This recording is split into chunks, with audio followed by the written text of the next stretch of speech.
తెలంగాణతో పదోయి లండన మీరు లండనో ప్రాణమైన ఇద్దాము లండన మీరు లండనో మానేరు మంజీరా జూరాల జోరు తగే పశువులకు పచ్చి మేత లేదు ప్రజా తెలంగాణకై లండన మీరు లండనో ప్రాణమైన ఇద్దాము లండన మీరు లండనో జై తెలంగాణ జై జై తెలంగాణ. ఇప్పుడు తెలంగాణ ఉద్యోగ విషయాలపైన ఎంతో వివక్ష జరిగి ఈరోజు తెలంగాణ రాష్ట్రం ఏర్పాటు వరకు వచ్చిందనే విషయాన్ని 2 నిమిషాల్లో తెలంగాణ ఉద్యోగుల సంఘం అధ్యక్షులు విఠల్ గారు చెప్తారు. కళాకారులు అందరూ దయచేసి దిగాలి. కింద జాగుంది, కింద జాగుంది. ప్లీజ్ ప్లీజ్ అమ్మ దండం పెడతా, దిగు, నువ్వు దిగండి ప్లీజ్, కిందికి దిగండి. ఇక్కడికి జాగుంది దిగండి. మిత్రులారా, ఈ సభలో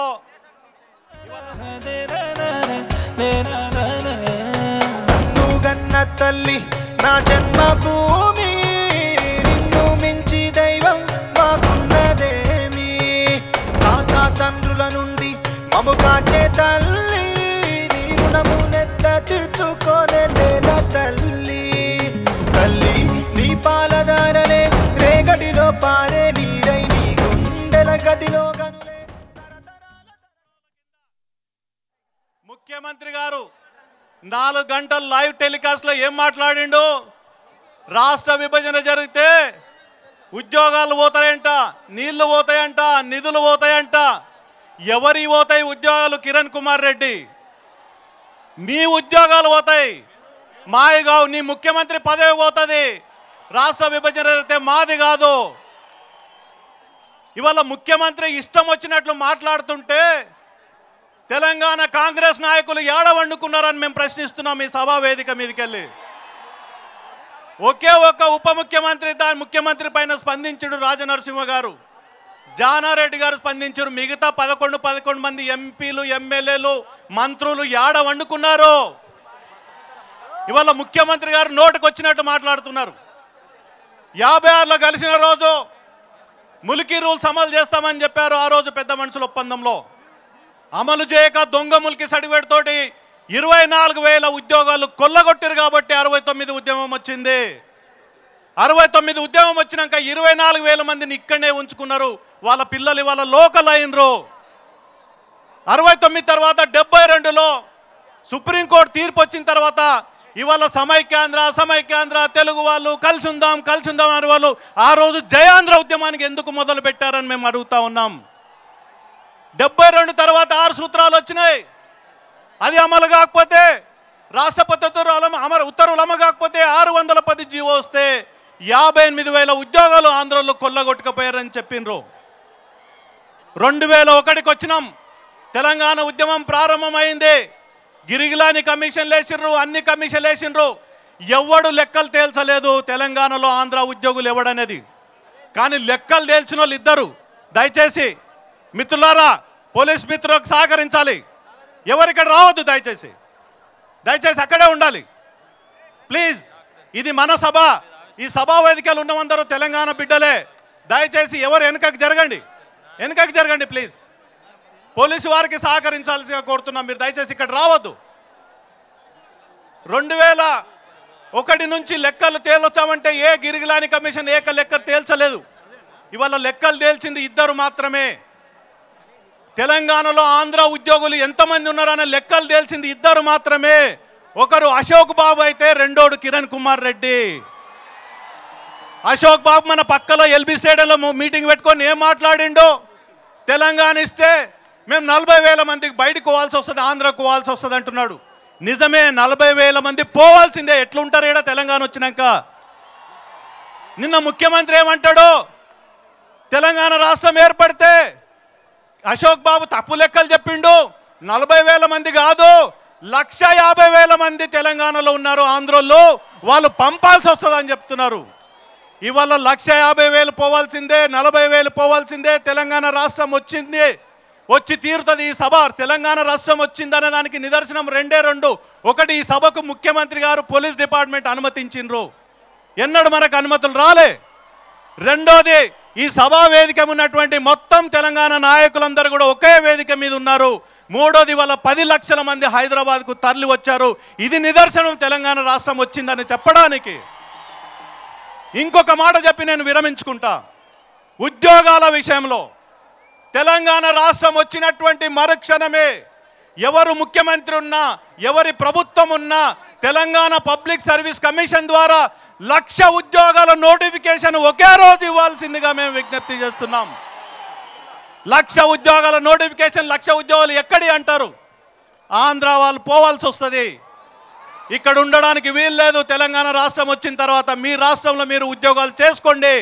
మా రాష్ట్రంలో ఉద్యోగాలు మాయే. మీరు మీది తినాలే, మాది తినాలంటే ఇక ముందు నడవదు. మీది మేమే తింటాం, మాది మేమే తింటాం అంటే ఇక ముందు నడవదు బిడ్డ కిరణ్ కుమార్ రెడ్డి. ఈ సభ ద్వారా విజ్ఞప్తి చేస్తున్నాం, వెంటనే పార్లమెంట్లో బిల్లు పెట్టండి, క్యాబినెట్ నోట్ అప్రూవల్ చేయండి.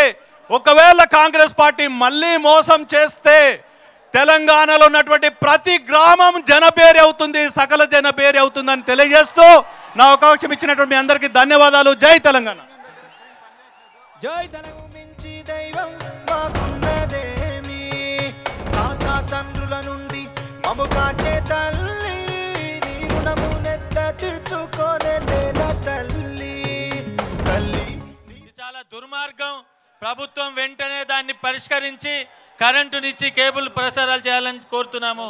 అదే సమయంలో ఈరోజు ఫైర్ ఇంజిన్ దగ్గర స్క్రీన్ పనిచేయట్లేదు, అది కొంచెం చూడాల్సిందిగా కోరుతున్నాం.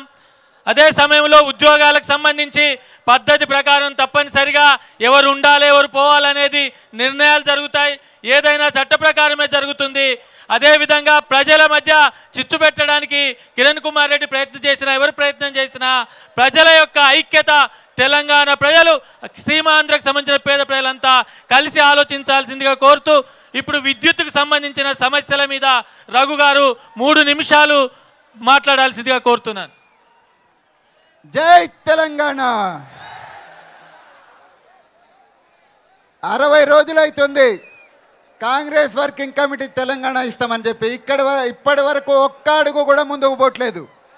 మరోవైపు సీమాంధ్ర ఉద్యమం అంటూ ముఖ్యమంత్రి ముందుండి కుట్రలు చేస్తున్నాడు. ముఖ్యమంత్రి ఏమంటున్నాడంటే హైదరాబాద్ను మేము అభివృద్ధి చేసినామంటుండు. విద్యుత్ పరంగా నేను చెప్తున్నా, 113 సంవత్సరాల కిందటనే హైదరాబాద్లో బల్బు వెలిగిందని నేను చెప్తున్నా.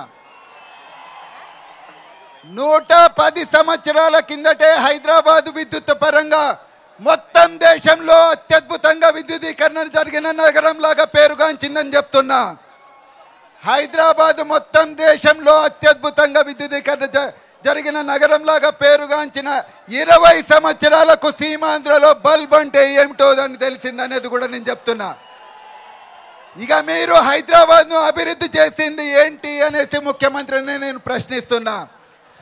మిత్రులారా, మీరు వెనక్కి తిరుగు చూస్తే ట్యాంకు బండి ఉంటుంది. ట్యాంకు బండి పక్కన హుసేన్ సాగర్ తీరాన ఒక అద్భుతమైన Hussain Sagar thermal power plant అని 90 సంవత్సరాల కిందట నిజాం ప్రభుత్వం కట్టింది. ఈ చారిత్రక కట్టడాన్ని కూల్చివేసి ఆ కూల్చిన ప్రదేశంలో ఒక సినిమా థియేటర్ కట్టిండ్రు, ఐమాక్స్ థియేటర్ అనేసి. దాని దగ్గర ఒక సమాధి కట్టిండ్రు, ఎన్టీఆర్ సమాధి అనేసి. ఒక అభివృద్ధికి చిహ్నమైన పవర్ ప్లాంట్ను కూల్చేసి సమాధి కట్టి అభివృద్ధి అని చెప్తుండ్రు. ఇదేం అభివృద్ధి అనేసి మేము ప్రశ్నిస్తున్నాం. Hussain Sagar thermal power plant గురించి 100 సంవత్సరాల కిందటే అమెరికా టైమ్ మ్యాగజైన్లో ఫ్రంట్ పేజ్ కవర్లో స్టోరీ వచ్చింది. హుసేన్ సాగర్ని ఒక చెరువు కడితే అభివృద్ధి అంటారు. చెరువు పూడ్చి చేసి నెక్లెస్ రోడ్ అని పేరు పెట్టి దానికి అభివృద్ధి అంటే ఇదేం అభివృద్ధి అనేసి ప్రశ్నిస్తున్నాం. ముఖ్యమంత్రి ఏమంటుండంటే తెలంగాణ ఏర్పడితే మీకు విద్యుత్తు రాదు, ఎందుకంటే మీ దగ్గర అవసరమైన విద్యుత్తులో సగం మాత్రమే ఉత్పత్తి అవుతుందని చెప్తున్నాడు. మీ ముఖ్యమంత్రి